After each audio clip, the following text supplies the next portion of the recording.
Hello everyone and welcome to my current affairs session. আজি current affairs session science and technology related কিছুমান topics ওপৰত আমি discuss কৰিম। আৰু এতিয়াৰ পৰা current affairs বোৰ segment wise দিয়া হ'ব আৰু Assam related যিখিনি current affairs থাকিব সেইখিনি separately দিয়া হ'ব। Already Assam related current affairs videos এটা মই upload কৰিছো। Description box ত দিলম আপোনালোকে চাই ল'ব। So the first topic of my today's session is Sutra model. So এই মডেলটো discuss কৰাৰ আগতে মই আপোনালোকক কৈ থওঁ যে এই টপিকটোৰ লগত related আপোনালোকে দুটা কথা মনত ৰাখিব। Sutra model to ki hoy aru Sutra full form to ki hoy. So Sutra is a new mathematical model for pandemic that have asymptomatic patients called Sutra. So Sutra is a notun mathematical model hoy. Jitu model or joriote COVID-19 pandemic or khetot kisman predictions kora hoy. Okay, aru jibilak asymptomatic patients ase. Torok hebilak ezone asymptomatic patients kete dekha jay je ki symptom bur show nokore.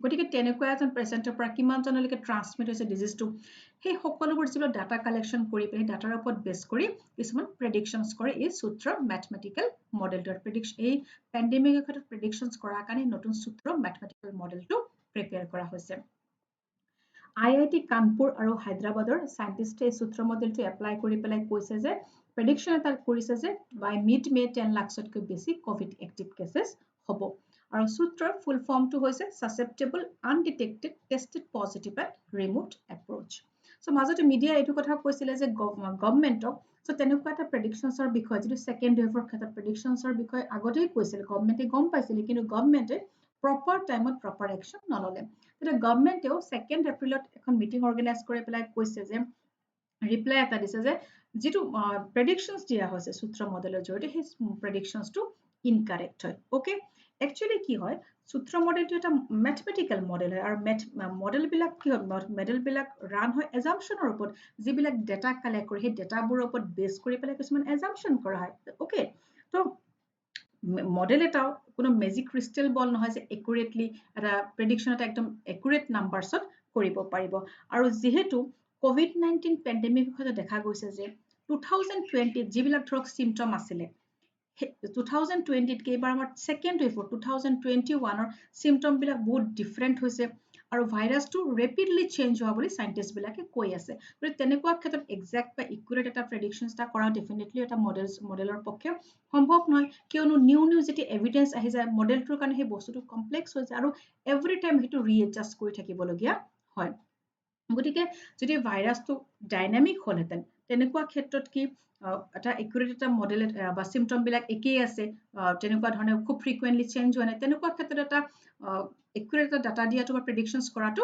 Possible হয় কিন্তু এতিয়া second ওয়েভত দেখা গৈছে যে ভাইৰাছটো খুব rapidly change হৈ গৈ আছে মিউটেড ফৰ্মত আহি গৈছে আৰু সিম্পটমবোৰ আগতকে বহুত বেলেগ হৈছে আৰু ইভেন আগতকে অকমান কি হৈছে অকমান ডেঞ্জাৰাছ হোৱা বুলি আমি ক'ব পাৰো ওকে আৰু এতিয়াও একচুয়ালি কোভিড-19 ভ্যাকচিনটোৰ বিষয়ে জানিবলগীয়া এতিয়াও একচুয়ালি আমাৰ কাৰণে কি হৈছে ডেইলি নতুন যেন হৈ আছে ওকে গতিকে ম্যাথমেটিক্যাল মডেল এটাৰ ক্ষেত্ৰত যদিও প্ৰিপেয়াৰ কৰিছে গতিকে কিছুমান যদি আমাৰ ইন্ডিয়ান গভৰ্নমেন্টে কৈছে যে ইনকাৰেক্ট দিছে ডেফিনেটলি এইবিলাক কাৰণত হয়তো অকমান যেটো প্ৰেডিকচনছ কৰিছে হেতু ইনকাৰেক্ট হৈছে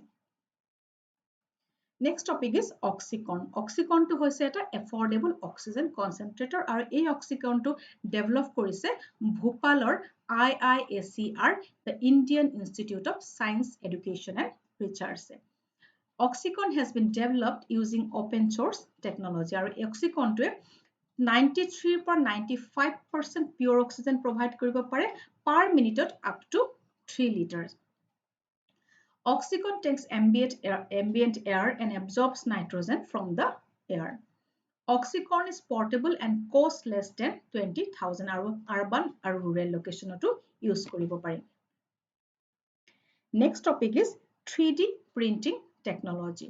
So 3D printing technology দেখা যায় আজিকালি সব ওয়াৰ্ল্ডৰ বিভিন্ন কান্ট্ৰিত ইউজ কৰে বিভিন্ন ধৰণৰ প্ৰডাক্ট ম্যানুফ্যাকচাৰ কৰাৰ কাৰণে 3D printing technology জৰিয়তে যেটা প্ৰডাক্ট এটা ম্যানুফ্যাকচাৰ কৰা হয় খুব কম সময়ত কৰিব পাৰে খুব ফাস্ট কৰিব পাৰে আৰু কষ্ট এফেক্টিভ হয় ওকে সো এবাৰ ইন্ডিয়াটো আমাৰ এটা 3D টেকনলজি ইউজ কৰি 3D প্ৰিন্টিং হাউস এটা কনস্ট্ৰাক্ট কৰিছে it is India's first 3D printing house 27 এপ্ৰিলত আমাৰ ইউনিয়ন ফাইনেন্স মিনিষ্টাৰ নিৰ্মলা সীতাৰামনজীয়ে ইন্ডিয়াৰ ফাৰ্ষ্ট 3D প্ৰিন্টিং হাউস ইনগ্ৰেট কৰিছে আৰু এই 3D প্ৰিন্টিং হাউসটো কনস্ট্ৰাক্ট কৰা হৈছে IIT মাদ্ৰাজ কেম্পাছত আৰু এই 3D প্ৰিণ্টিং হাউচটো ডেভেলপ কৰিছে বা বিল্ড কৰিছে team tech startup Tvasta manufacturing সলিউশ্যনে okay টিভাষ্টা মেনুফেকচাৰিং সলিউশ্যনটো is founded by IIT Madras alumni and Tivasta has built India's first 3D printing house at Madras IIT campus. So important question হয় যেহেতু ইণ্ডিয়াৰ first 3D printing house তো মনত ৰাখিব কোনে develop কৰিছে আৰু ক'ত কনষ্ট্ৰাক্ট কৰা হৈছে Tivasta Manufacturing Solution was established in 2016 at IIT Madras. Tivasta is a part of Asha India. It's a part of the Affordable Sustainable Housing Accelerators India, Asha India and Urban Affairs. আৰু এই house construct কৰাৰ কাৰণে Tivasta ready to implement technology methodology use কৰিছে 3D প্ৰিণ্টিঙৰ printing যেটো technology হেতুৰ জৰিয়তে ঘৰবিলাক কেনেকৈ construct কৰা হয় ওকে প্ৰথমতে কি কৰে যিবিলাক ষ্ট্ৰাকচাৰ আমাৰ হাউচৰ সেই ষ্ট্ৰাকচাৰবোৰ বেলেগ এটা লেয়াৰ টু লেয়াৰ প্ৰিপেয়াৰ কৰে আফটাৰ ডেট য'ত ঘৰটো বান্ধিব ডেট মিনছ য'ত যিটো ডেজিগনেটেড প্লেচত ঘৰটো বান্ধিব তাত সেই ষ্ট্ৰাকচাৰবোৰ লৈ গৈ এছেম্বল কৰি পেলাই ঘৰটো বান্ধে যদি কোনোবাই বুজি পোৱা নাই কনচেপ্টটো তেতিয়াহ'লে ধুনীয়াকৈ ভিডিঅ'জ আছে ভিডিঅ'জবোৰ চালে আপোনালোকে গম পাব যে ঘৰৰ কাৰণে দৰকাৰ হোৱা যিখিনি ষ্ট্ৰাকচাৰ সেইখিনি প্ৰথমতে বেলেগ এটা জেগাত বনাই লৈ য'ত ঘৰটো বান্ধিব তাত সেই ষ্ট্ৰাকচাৰবোৰ লৈ গৈ এছেম্বল কৰি পেলাই ঘৰটো বান্ধে ইভেন ফাৰ্নিচাৰ প্ৰিপেয়াৰ কৰাৰ ক্ষেত্ৰতো মেনুফেকচাৰ কৰাৰ ক্ষেত্ৰত 3D প্ৰিণ্টিং টেকনলজি ইউজ কৰে আৰু যদি এই 3D প্ৰিণ্টিং টেকনলজিটো আমাৰ কাণ্ট্ৰিত ভালকৈ প্ৰপাৰলি ইউজ হয় বিভিন্ন প্ৰডাক্ট ইউজ মেনুফেকচাৰ কৰাৰ ক্ষেত্ৰত গতিকে খুব কম সময়তে কৰিব পাৰিব আৰু কম খৰচতে বিকজ ইট ইজ কষ্ট এফেক্টিভ ওকে তো ডেফিনেটলি আমাৰ যিটো ইণ্ডিয়াৰ আত্মনিৰ্ভৰ ভাৰত অভিযান ক্ষেত্ৰতো ইটো এটা বুষ্ট কৰিব এই টেকনলজিটো okay Next topic is Zydus repurposed drug Virafin. So repurposed drug বুলি আমি কি বুজো repurposed drug হেবিলাকক কোৱা হয় যিবিলাক সাধাৰণতে existing licensed drugs আছে okay সেই drug বিলাকক new medical user কাৰণে যেতিয়া ইউজ কৰা হয় তাকেই কোৱা হয় repurposed drug বা repositioning drugs So এতিয়া অক্সিজেনৰ ক্ৰাইসিস কিমান বাঢ়ি গৈছে আমি দেখিবলৈ পাইছো আমাৰ কাণ্ট্ৰিত আৰু তাৰ কাৰণে আমাৰ ইণ্ডিয়ান নেভিয়ে সমুদ্ৰ সেতু লঞ্চ কৰিছে ফৰেন কাণ্ট্ৰিজৰ পৰা অক্সিজেনো আনিছে ওকে সো সেই সকলোবোৰ চাই পেলাই যদি ইনক্ৰিজিং নিড আমাৰ বাঢ়ি গৈছে অক্সিজেনৰ আমাৰ কাণ্ট্ৰিত ড্ৰাগ কন্ট্ৰোলাৰ জেনেৰেল অফ ইণ্ডিয়াই ইমাৰ্জেন্সি ইউজ কৰাৰ কাৰণে যিবিলাক moderate cash COVID-19 okay COVID-19 যিবিলাক মডাৰেট কেছ সেইবিলাকৰ ক্ষেত্ৰত ইমাৰ্জেন্সিৰ কাৰণে জাইডাছ কেডিলা নামৰ এই ৰিপাৰপাছ ড্ৰাগটো ইউজ কৰিবলৈ এপ্ৰুভেল দিছে okay The drug has already been given to patients with hepatitis C, can reduce the virus load in COVID-19 patients and thereby reducing the need of external oxygen. আৰু এই ড্ৰাগটো already hepatitis C পেচেণ্টক দিয়া গৈছে তাৰ ফলত দেখা গৈছে যে COVID-19 ভাইৰাছটো slow' down হৈছে আৰু এই ড্ৰাগটো দিয়াৰ ফলত যিটো এক্সটাৰ্নেল নিড হয় অক্সিজেনৰ সেই এক্সটাৰ্নেল নিডটো কিছু পৰিমাণে ৰিডিউচ হৈছে The drug pegylated interferon alpha 2b is traditionally used in hepatitis C. So traditionally hepatitis C use কৰা হয় এতিয়া এটো ইউজ কৰা হৈছে COVID-19 সেই কাৰণে কি কোৱা repurposed drug already existing licensed drugs হয় এতিয়া এটা নতুন মেডিকেল ইউজৰ কাৰণে ইউজ কৰিছে COVID-19 ৰ কাৰণে ইউজ কৰিছে আৰু এই ড্ৰাগটো যেটো তিনিটা ট্ৰায়াল ফেজ গুটেই কেইটা ফেজত এটা পজিটিভ আউটকাম এটা দেখুৱাইছে ওকে আৰু সেই কাৰণে এই যেটো নতুন repurposed drug সেই ড্ৰাগটোৰ নাম দিছে Virafin মনত ৰাখিব okay this Virafin can be given to moderate COVID-19 adult patients যিবিলাক moderate case COVID-19 or adult patients বোৰ দিব পাৰে The emergency use of Virafin is currently approved but the medicine is yet to be used only medical supervision Michael Collins এজন এষ্ট্ৰোনমাৰ আছিল তেখেত এপলো 2 যিখন তাৰ এপলো 2 pilot আছিল পাইলট আছিল তেওঁ আৰু তেওঁৰ ৰিসেন্টলি তেখেতৰ মৃত্যু হৈছে মই এই টপিকটো এই কাৰণে দিছো যে তেখেতৰ এখন অটোবায়োগ্ৰাফি আছে ওকে সো যেহেতু ৰিসেন্টলি ঢুকাইছে গতিকে ডাইৰেক্ট তেখেতৰ কথা নুহুদি পেলাই এটো সুধিব পাৰে যে মাইকেল কলিন্সে এষ্ট্ৰোনমাৰ ৰিসেন্টলি ঢুকাইছে তেখেতৰ এখন অটোবায়োগ্ৰাফি আছে অটোবায়োগ্ৰাফিখনৰ নাম কি So the name of his autobiography is Carrying the Fire. Next topic is Neo 01. So Sinai robot prototype এটা launch কৰিছে যিটোৰ জৰিয়তে যিবিলাক ডেব্ৰিজ আছে আৰ্থৰ লোৱাৰ অৰবিটত সেইবোৰ কালেক্ট কৰাৰ কাৰণে ওকে সো আৰ্থৰ স্পেচটো ডেব্ৰিজবোৰৰ পৰা ক্লিয়াৰ কৰা সেই পিছত এক্সপেৰিমেন্ট এটা চলাবৰ কাৰণে এটা ৰবট এটা লঞ্চ কৰিছে চাইনা সেইটোৰ নাম হৈছে NEO-01 The NEO-01 robot was launched on Long March 6 rocket সেইটো Long March 6 rocketৰ জৰিয়তে লঞ্চ কৰা হৈছে It was launched to observe the small celestial bodies in deep space The robot will now conduct experiments to clear space debris Unicorn. So recently, astronomer বিলাক এটা smallest black hole এটা discover কৰিছে আৰু সেই smallest black hole টোৰ নাম দিছে unicorn. It is 1,500 light years away from the Earth. It is the closest of all the black holes found so far. আৰু ইয়াৰ size টো হৈছে কিমান? It's 3 times the mass of the sun. Its size is tiny for a black hole.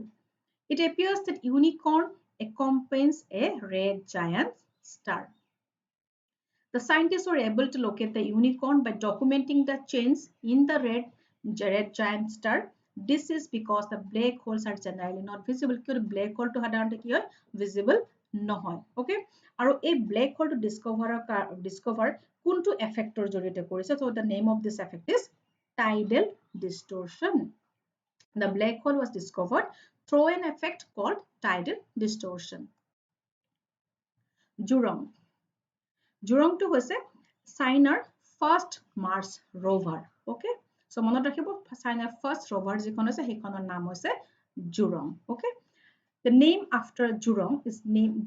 Jurong is named after the ancient fire god. The name signifies igniting the flame of China's planetary exploration. The rover is currently aboard China's Mars probe Tianwen-1, which had entered the Mars orbit on February 24. তো এই roverটো দিয়া হৈছে ক'ত Tianwen-1ত যিখন already মাৰ্চৰ অৰবিটত প্ৰৱেশ কৰিছে 24 ফেব্ৰুৱাৰীত আৰু ৰেড প্লেনেট মাৰ্চত লেণ্ড কৰিব মেট কৰিব আৰু এই জুৰং যিটো মাৰ্চ ৰভাৰখনৰ জৰিয়তে তাত কি চাৰ্জ কৰা হ'ব evidences of life to that search কৰা হ'ব Tiangong. So on April 29, 2021, China launched a core module of its space station. So Tiangong হৈছে China এটা space stationৰ নাম তো China 29 April 2021 China এইটো মডেল এটা space stationৰ মডেল এটা লঞ্চ কৰিছে আৰু space stationৰ নাম দিছে Tiangong. The model that was launched is called Tianhe আৰু এই space stationটোৰ কাৰণে যিটো মডেল লঞ্চ কৰিছে সেই মডেলটোৰ আকৌ নাম হৈছে Tianhe আৰু স্পেচ ষ্টেচনটোৰ নাম হৈছে Tiangong সো কনফিউজ নহব স্পেচ ষ্টেচনটোৰ যেটো নাম হেতু হৈছে চাইনাৰ যেটো স্পেচ ষ্টেচন হেতুৰ নাম হৈছে Tiangong আৰু যেটো মডেল লঞ্চ কৰিছে কোৰ মডেল লঞ্চ কৰিছে এই স্পেচ ষ্টেচনটোৰ কাৰণে মডেলটোৰ নাম হৈছে Tianhe আৰু Tiangongৰ মিনিং হল heavenly space It is to begin its operation in 2022 Chinese space station Tiangong will orbit the Earth in the low Earth orbit at a height of 400 to 450 kilometers. Our space station to lifespan hobo 15 years. Our weight to was more than 90 tons. The size of Tiangong space station will be quarter the size of the International Space Station. Next topic is Python 5. So recently, DRDO, the Defense Research and Development Organization, Python missile test কৰিছে আৰু এই Python missile testing টো হৈছে GWAT. So মনত ৰাখিব place টোৰ নাম GWAT হৈছে testing টো আৰু এই Python 5 টো Python missile হৈছে এটা 5th generation আৰু Python missile test কৰাৰ পিছত DRDO launch কৰিছে যে Python 5 যেটো air to air missile that has been successfully added to the light combat aircraft Tejas. আৰু Python to air missile হয় কেতিয়াবা এনেকে কোৱেশ্চন দি মিসাইল বোৰ নাম দিয়ে আৰু অপচন দিয়ে যে air to air হয় না surface to surface গতিকে এটো air to air missile হয় ওকে আৰু এই air to air missile টো ডেভেলপ কৰিছে ইজৰাইলৰ weapon manufacturer Rafael Advanced Defense System এটো নামও মনত ৰাখিব যেতিয়া ইজৰাইল গভৰ্ণমেণ্টে ম্যানুফ্যাকচাৰিং টো এস্টাবলিশ কৰিছিল সাফিৰ নামত start কৰিছিল okay later it started exporting missile it selected a western name Python or Derby the Python 5 is currently the most capable air to air missile in the inventory of Israel next is Moxie The Perseverance rover of Mars 2020 mission of NASA recently converted carbon dioxide into oxygen. This is the first time this has been achieved in another planet, and this was achieved by MOXIE, an instrument placed in the front side of the rover. So NASA Perseverance rover জৰিয়তে for the first time কাৰণে other planet breathable oxygen produce কৰিছে আৰু যেটো ডিভাইসৰ through the কৰা হৈছে ডিভাইসটোৰ নাম হৈছে MOXIE, an instrument placed in the front side of the river. MOXIE is called mechanical tree. The tree বুলি কিয় কৈছে যেনেকে tree কাৰ্বন ডাই অক্সাইডটো লৈ পেলাই অক্সিজেনটো exhale কৰে ঠিক তেনেকে MOXIE হেতু কামে কৰিব কি কৰিব অক্সিজেন কাৰ্বন ডাই অক্সাইড ইনহেল কৰিব আৰু অক্সিজেনটো exhale koribo. Okay, this is because it uses electricity and chemistry to split carbon molecule into carbon and oxygen. So carbon molecule carbon and oxygen the split kori pela oxygen produce koribo. Okay, in due process it produces carbon monoxide as a byproduct. MOXIE is capable of generating 10 grams of oxygen in an hour. So MOXIE eghontat 10 grams of oxygen generate koribo paribo. MOXIE has designed by the Massachusetts Institute of Technology. Etu monot rakhibo to MOXIE kuni design korise Massachusetts Institute of Technology, that is MIT. Okay, and the purpose of MOXIE is to dissolve oxygen on Mars using the same carbon dioxide there. So azir karone amar ekhini asil. So dream big, work hard, stick to a dream and never give up. Thank you.